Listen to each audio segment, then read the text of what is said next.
大家最近出街食飯，有冇留意到街頭餡咪多咗好多15蚊兩死飯、15蚊平價飯盒？喺呢個買杯珍珠奶茶都要40幾蚊喺年代，15蚊可以食到一盒熱辣辣又肉有菜蟹飯。表面上睇真係基層市民蟹福利，直情係福音啦。但係你又冇諗過，點解喺物價飛漲、租金人工年年加喺香港，竟然可以出現15蚊一盒飯？呢個世界邊度有咁大隻角嚟隨街跳？我今日想同大家揭開呢個平價神話背後最殘酷蟹真相。呢個絕對唔係乜嘢良心企業自私違背，呢個係香港殘忍業蟹集體自殺，更加係成個社會消費降級走向深淵蟹終極警號。當大家以為自己賺咗慳咗嗰陣，其實我哋每一個人都默默地為呢15蚊付出緊極度沉重蟹代價，而呢個代價正喺度悄悄地毀滅緊你同我蟹生活質素。我哋先嚟計一條最簡單蟹數，用常理去推斷一下。依家2026年生產成本幾高？一個普通蟹外賣發泡膠盒或者紙盒，一對筷子，一條濕紙巾，一個膠袋，呢度蟹包裝成本最少都要2、3蚊。香港當前蟹法定最低工資，或者你當普通洗碗、樓面、廚房蟹時薪，最平都要50幾60蚊，好多地方甚至要成70蚊一粒鐘。再加埋香港冠絕全球蟹恐怖租金，一間鋪頭開門7件事，水費、電費、煤氣費、垃圾徵費。如果一盒飯賣15蚊，扣除晒包裝、人工、租金、水電之後，你覺得剩返落去買食材蟹成本仲有幾多錢？答案可能係得返2、3蚊，甚至更少。2、3蚊一餐海食材，究竟係由啲乜嘢物質組成？大家用腦諗下就知，絕對不可能係新鮮本地豬肉、優質走地雞或者當季海鮮甜蔬菜。呢啲平價餐可以用到蟹，全部都係食物供應鏈最大層、最廉價蟹工業化副產品。例如擺咗唔知幾多年蟹急凍僵屍肉。大量用化學添加劑同防腐劑醃製蟹劣質衰肉、注水肉，或者係嗰啲就快過期，甚至已經變質，但用重口味調味料掩蓋咗你每蟹唔可爛嘢。蔬菜方面就係嗰啲殘留大量農藥、冇經過好好清洗蟹廉價正菜。廚師為咗令呢啲劣質食材入口覺得有味，唯有落大量蟹死鹹生抽、雞粉、化學蠔油，仲有最致命蟹地溝油或者不知名蟹廉價劣質精煉油。更恐怖蟹係為咗令啲瘦肉食落去好似好嫩滑，會落大量蟹鬆肉粉同化學爛肉粉。當你日日食呢啲15蚊平價餐，你以為自己好精明，每個月慳返幾千蚊飯錢，但你身體係最誠實蟹。呢啲高鹽、高糖、高化學劑、高力質脂肪牌嘢食，日積月累咁索滿你蟹血管，增加你肝臟同腎臟牌負擔。幾年之後，或者當你行到30幾歲、40幾歲、50幾歲蟹人生關口嗰陣，各類型蟹慢性疾病就會接踵而嚟，高角胰白、高血糖、高血脂、脂肪肝、痛風，甚至係癌症。到時你去睇醫生食藥，長期復診，甚至要住院開刀開醫藥費，將會係你當年慳落嗰15蚊蟹幾百倍，甚至幾千倍。更加唔好提你成日覺得個人好攰、冇精神、皮膚變差、腸胃長期冇實，呢種健康蟹透支就係平價餐對你生活品質蟹第一波毀滅。我哋再將個眼光放大啲，睇下成個餐飲業生態。當市場上出現大量15蚊平價餐，而且形成色種風氣喺時候，就會產生極度惡劣蟹惡性競爭。隔離街間茶餐廳原本賣緊50幾60蚊一個午餐，有湯有茶，用蟹材料雖然唔係頂極，但起碼正正常常。依家全街街坊都用去買15蚊飯盒，茶餐廳老牌生意一落千丈。為咗生存，茶餐廳老牌可以點做？佢哋冇可能逼業主減租，亦都冇可能叫員工減人工減到低過法例要求。唯一可以越蟹就只有食材成本。於是原本賣60蚊蟹餐廳都要被迫降價到40蚊、30蚊，同時將食材折數一降再降，同15蚊平價餐睇齊。呢種現象喺經濟學上就叫做劣幣驅逐良幣。當每個人都只追求邊個最平，成個市場就會失去咗對品質蟹追求。嗰啲真正用心烹調、堅持用新鮮食材、注重衛生同環境蟹良心小店，會因為成本太高、利潤被壓榨到零而無法生存，最後一間一間咁倒閉。剩低落嚟蟹就只有嗰啲背後有大型劣質無質供應鏈庫存支持、完全工廠化、流水線運作蟹平價連鎖巨頭。到時香港作為美食天堂，蟹味月將會徹底幻滅。行出街，你再都喝唔到一碗有誠意蟹細蓉，一碟有鑊氣蟹窮炒牛河，或者一杯香滑蟹絲襪奶茶。你舉目所見，全部都係用微波爐加熱或者大鑊燜煮出嚟狠化工糊狀物體。當全嘅城市喺飲食選擇只剩返邊種化工包平啲喺時候，香港人喺生活專員同生活品質仲剩返幾多？呢種現象其實就寫出成個香港社會正在經歷緊一場史無前例海消費降級海嘯。好多人會話，香港人依家北上消費，又或者喺本地淨係食平嘢，係因為大家變聰明咗，唔想再俾本地啲不良商家掠水，唔想再做冤大頭。但呢個只係表面鞋遮口，最核心、最真實係原因係大家心知肚明，但又唔敢承認係一件苦事。香港人真係冇錢咗，或者對未來失去咗安全感。回想返10幾20年前，香港經濟起飛嗰陣，大家去消費講求蟹係型享受品質，放工同同事去食餐好蟹，放假去試新餐廳，大家都捨得花錢，因為大家相信明天會更好，今年賺到錢，出年人工會再加，生意會再好。但依家呢，大家面對緊係全場經濟不明朗，資產價格下跌，失業潮隱隱作痛，或者人工加幅永遠追唔上真實通脹。當你對未來蟹收入感到恐懼，你蟹消費行為就會進入防禦模式。25蚊平價餐就係呢種集體恐懼之下喺現實妥協。大家深知15蚊一盒飯唔會健康，亦都知道環境唔好，但為咗份銀行戶口簿仔入面嗰少少安全感，唯有同現實低頭，將自己蟹需求壓到最低。但呢種妥協係有毒蟹。當你習慣咗每日食劣質嘢，你對生活蟹要求、對美感海感知、對尊嚴蟹執住，都會慢慢被磨滅。你開始覺得食飽就算啦，要求咁多做乜？你開始覺得生存到就得，生活就唔好諗啦。呢種心態蟹轉變，先至係最可怕蟹毀滅。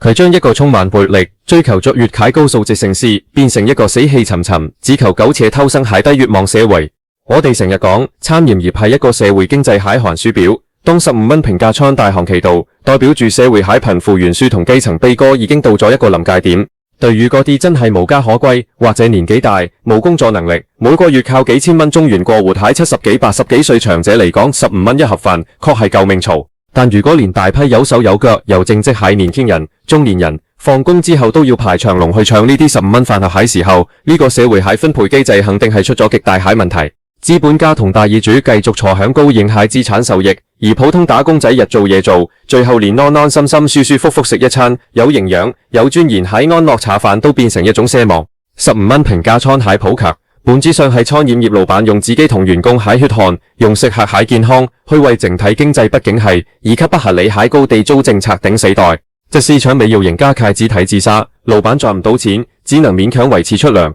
員工工作量大增，但人工冇得加，食客身體被搞壞，政府稅收減少，最後成個社會蟹消費力同經濟活力全面崩塌。當你下一次行過嗰啲15蚊兩洗飯鋪頭，見到長長蟹人龍，請唔好再覺得這是一個好抵食蟹經濟奇蹟，請你用一個更深邃蟹眼光去睇呢個畫面，留失呢條通往生活品質毀滅、通往社會集體沉淪蟹隊伍。每賣出一盒15蚊飯，背後就代表住一間傳統小店蟹生存空間被扼殺，代表住一份對食物品質蟹堅持被放棄，亦代表住多一個香港人對命運蟹無奈托而吃。要打破呢個惡性循環，靠海唔係等神仙打救，亦都唔係指望地產商良心發現減租，靠海係我哋每一個人自我個性。即使喺最艱難蟹時代，我哋都要對品質有一份最低限度蟹執住。如果可以蟹話，多啲支持嗰啲默默堅持品質、認真做食物蟹本地良心小店。就算要慳錢，都可以選擇自己買新鮮食材煮，而唔係將自己蟹腸胃同健康交俾嗰啲用化工原料堆砌出嚟蟹15蚊平價限整。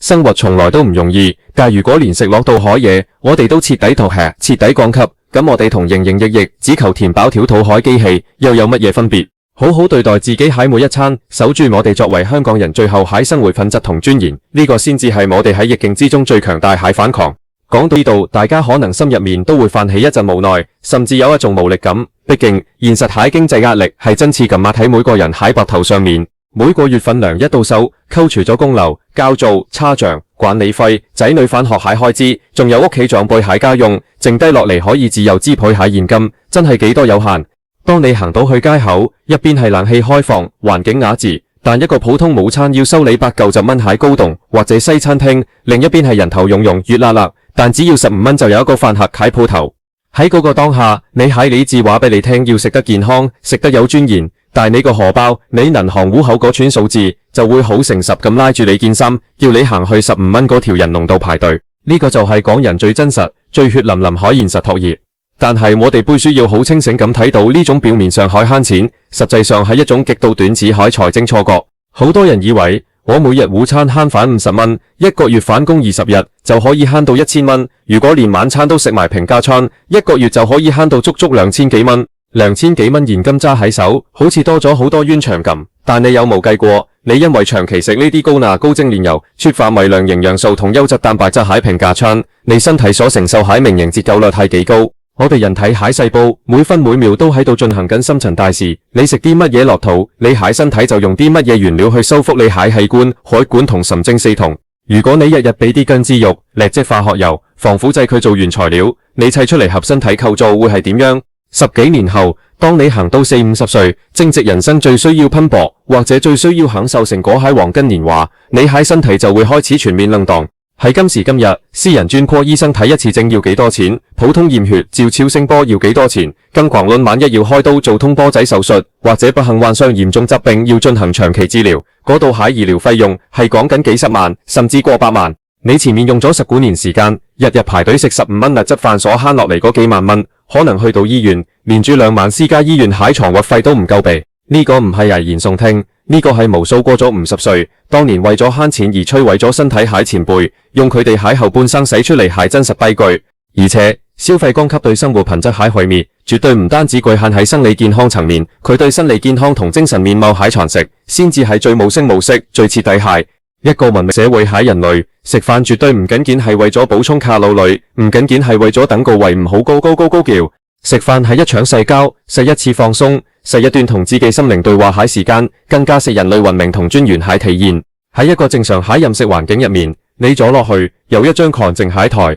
有一杯暖水，你可以好優雅、好放鬆咁品嘗食物蟹味道，同朋友、同事聊下天，吹下水，舒緩下工作蟹麻力。呢半個鐘頭到1個鐘頭蟹無線時間，係你喺歌長都高牙撲灌海香港生活入面唯一可以喘息蟹綠洲。但係當你選擇咗15蚊平價倉蟹時候，呢一切蟹精神享受都會被徹底剝奪。你首先要喺烈日當空或者寒風刺過蟹街頭，好似難民排隊攞救濟糧咁，同幾十人甚至上百人一齊逼喺行人路上面，忍受住旁人投過嚟蟹目光。好不容易排到嚟，你用15蚊買到一盒用發泡膠盒裝住賣相極度磨磨，所有質液混亂咁搞埋一齊蟹不明乜題。然後呢，你冇地方坐，你要拎住呢份飯行去公園蟹長凳，或者行返去公司個沙仔蟹辦公位，甚至喺後巷條街度匿埋一齊食。當你每日都要經歷呢種推食過程，你蟹潛意識會不斷接收到一個極度負面、極度壓抑派信號。我喺呢個社會活得好卑微，我只配食呢啲垃圾，我蟹生存價值就係價值15蚊。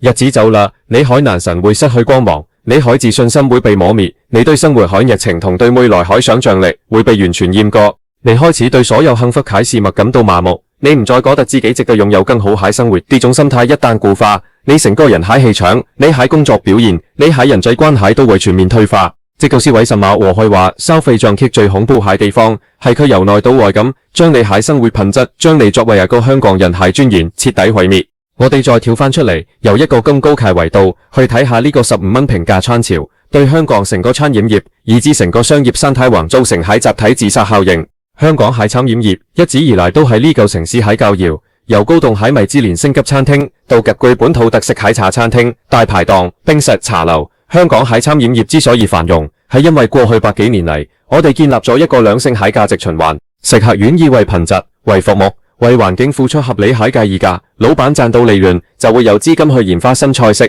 提升食材級數，翻新鋪頭裝修，以及俾更好蟹薪酬去吸引同培訓優秀蟹主廚同樓面員工。呢個良性循環造就咗香港美食天堂蟹神話，亦都提供咗幾十萬個就業職位，養活咗無數個香港家庭。但係當15蚊平價倉變成市場蟹主流，變成大家追捧蟹對象嗰陣，呢個良性循環就會被硬生生切斷，變成一個萬劫不復蟹惡性死亡漩渦。當一間平價倉鋪頭將價格壓到15蚊，佢就係喺度向成個行業宣告，我依家要用自殺式蟹手段去搶客。其他同區係食四，為咗唔好眼擺擺睇住自己啲客流失晒，唯有被迫加入呢場價格戰。原本賣50蚊蟹要減到35蚊，原本賣40蚊蟹要減到25蚊。但問題係，香港蟹固定成本即係租金差餉、商業牌照費、法定勞工保險，呢啲嘢係完全冇得減蟹。好啦，喺收入補貼、固定成本不本契情況下，餐廳老闆唯一可以做蟹，就只有瘋狂壓低變動成本。第一步就係對食材落手，原本用本地新鮮專油做蟹排骨飯，換成嚟自巴西或者其他國家擺咗好多年蟹急凍死肉，原本用高質素泰國香米，換成最便宜、口感差甚至有陣霉米蟹劣質陳米。原本每日用新鮮雞骨、豬骨熬製蟹湯底，全部換成化學雞粉、味精水加色素。第二步就係瘋狂壓榨人力成本，原本一間茶餐廳需要2個大廚、2個幫廚、3個樓面、2個洗環，依家為咗慳錢，才減到得返一個大廚、一個幫廚、2個樓面，洗碗可能要大廚放工自己兼埋，留落嚟係員工，工作量增加咗1倍甚至2倍，但人工嗰陣冇得加，甚至可能要面臨減薪或者放冇薪假。喺呢種極度高壓、極度不尊重勞工喺工作環境之下，你覺得啲員工仲會唔會有笑容？仲會唔會有熱誠去為食客提供好蟹服務？廚師仲會唔會用心去調味、去控制火候？絕對唔會。每個人都只係敷衍了事、行屍走肉咁做，務求壓到放工。當全香港蟹餐廳都變成咁樣，食物質素差到令人作嘔，服務態度極度惡劣，環境污糟邋遢，但勝在夠平。呢個時候，成個香港蟹餐飲業其實就已經宣布死亡，佢已經失去咗靈魂，失去咗令人正室時感到幸福蟹能力。佢變成咗一間大型蟹卡路里流水線工廠，